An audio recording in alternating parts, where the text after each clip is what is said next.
Desfontaines.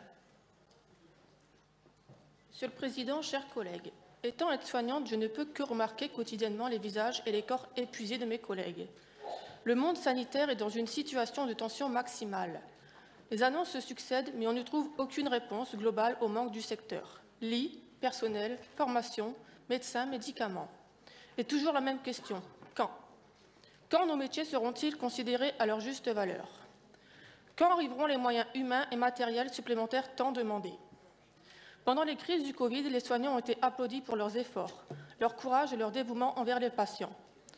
Aujourd'hui, ils ont le sentiment de ne pas être entendus et tirent la sonnette d'alarme, qu'ils soient à l'hôpital, dans les villes, les campagnes ou à domicile.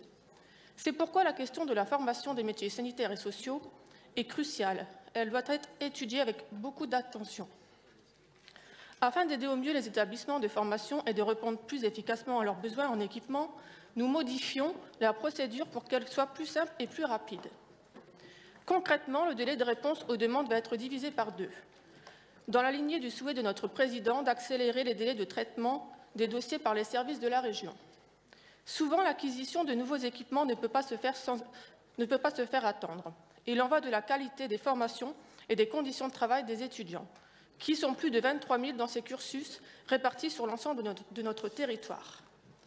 Depuis 2004, la région dispose de la compétence en matière de formation sanitaire et sociale. Elle se doit d'avoir une position ambitieuse et d'agir au mieux pour soutenir le secteur de la santé qui en a cruellement besoin.